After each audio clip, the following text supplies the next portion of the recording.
सुप्रभात बच्चों, आज हम शुरू करेंगे हिंदी व्याकरण का छठा पाठ संधि।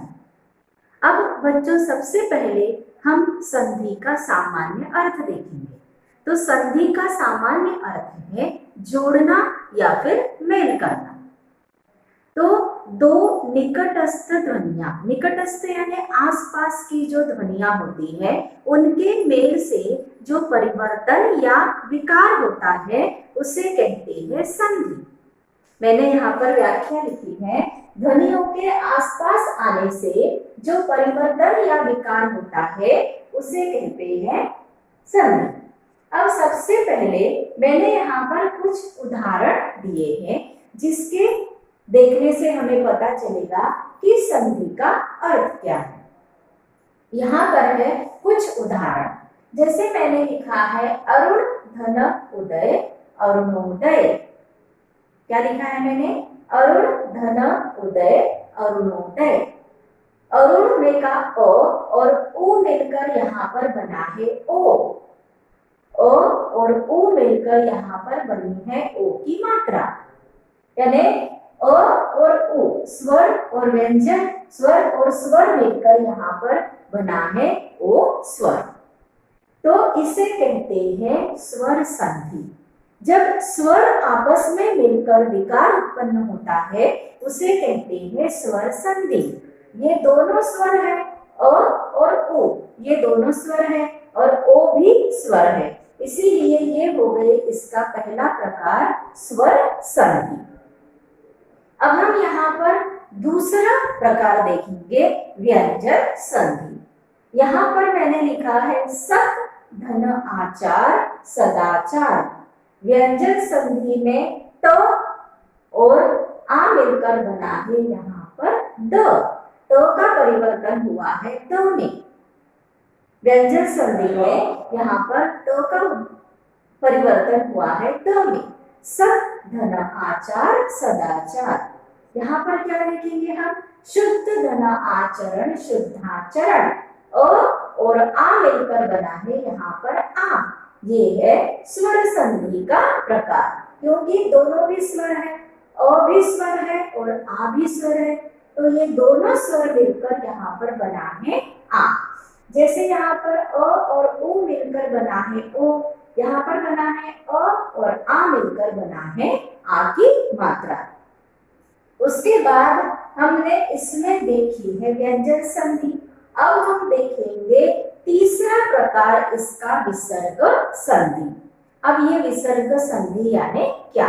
विसर्ग अर्थात ये दो जो पॉइंट होते हैं यहाँ पर, तो ये परिवर्तन होता है स में या फिर र में।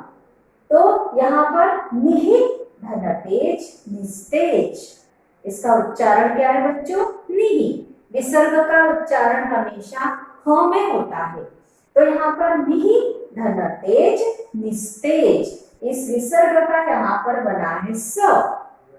ठीक है। अब हम दूसरा उदाहरण देखेंगे कि इसमें क्या बना है। दुह धनजन दुर्जन।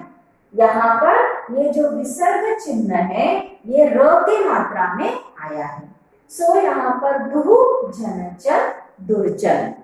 तो सबसे पहले हमने इसके प्रकार देखने हैं। सबसे पहले है स्वर संधि जिसमें स्वरों का मेल होता है। व्यंजन संधि में व्यंजन में विकार उत्पन्न होता है और विसर्ग संधि में यहाँ पर परिवर्तन होता है। जैसे इन विसर्ग चिन्हों का यहाँ पर बना है स और इन विसर्ग चिन्हों का यहाँ पर बना है र। तो इस तरह से हम अलग अलग उदाहरण में अलग अलग इसका परिवर्तन होता है। तो संधि में हमने सबसे पहले क्या देखा, उसकी व्याख्या कि ध्वनियों के आसपास आ जाने से जो मेल या विकार उत्पन्न होता है उसे कहते हैं संधि। संधि के मुख्य तीन प्रकार हैं, स्वर संधि, व्यंजन संधि और विसर्ग संधि। स्वर संधि में होता है केवल स्वरों का मेल, और व्यंजन संधि में भी विकार उत्पन्न होता है, और विसर्ग संधि में वो विसर्ग चिन्ह किसी दूसरे व्यंजन में परिवर्तित हो जाते हैं। धन्यवाद। सुप्रभात बच्चों, अब हम देखेंगे संधि का अगला अंश। इस अंश में हम देखेंगे कि संधि विच्छेद का अर्थ क्या है। संधि विच्छेद का अर्थ है उस संधि शब्द को अलग करना। विच्छेदन का अर्थ है अलग करना। जैसे हम बच्चों वर्ण विच्छेद करते हैं, वैसे ही हमें संधि विच्छेद या फिर विच्छेदन की संधि करना इस पाठ में हम देखेंगे। सबसे पहले मैंने उदाहरण लिए हैं महर्षि। ये है हमारा पहला उदाहरण। ये है एक शब्द। अब इस संधि को हम इस तरह से इसका विच्छेदन कर सकते हैं। और विच्छेदन करते समय बच्चों मात्राओं का ध्यान रखना बहुत ही आवश्यक है, क्योंकि अगर आपकी मात्रा गलत हो गई तो पूरा शब्द आपका गलत हो सकता है। इसीलिए संधि विच्छेदन में मात्राओं का ध्यान रखना बहुत ही आवश्यक है। जैसे मैंने अभी यहाँ लिया महर्षि, इसका विच्छेदन है महाधन ऋषि। महर्षि का विच्छेदन है महाधन ऋषि।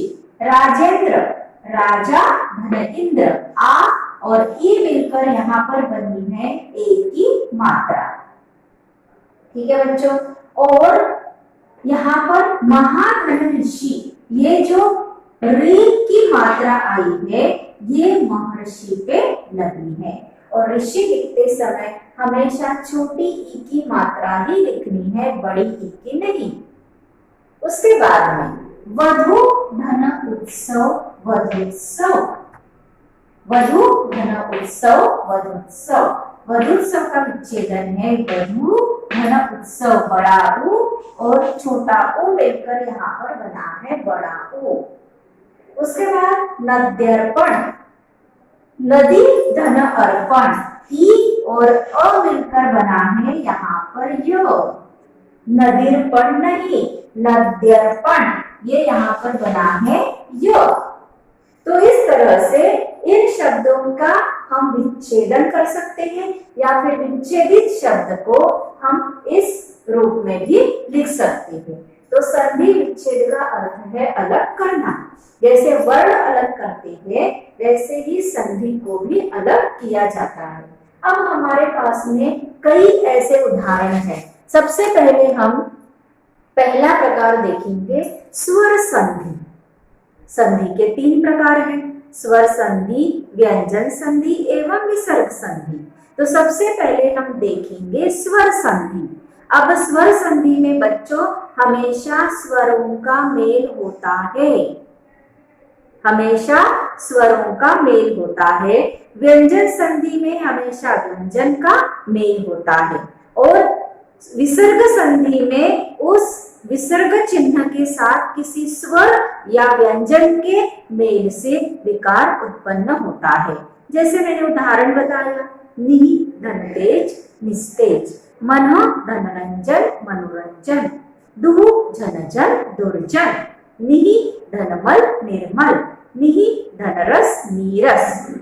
तो इस तरह से हम विसर्ग संधि भी आगे देखेंगे। सबसे पहले हमें देखना है स्वर संधि। तो स्वर संधि के बच्चों यहाँ पर अनेक उदाहरण दिए हैं। जैसे हिम धन आलय हिमालय।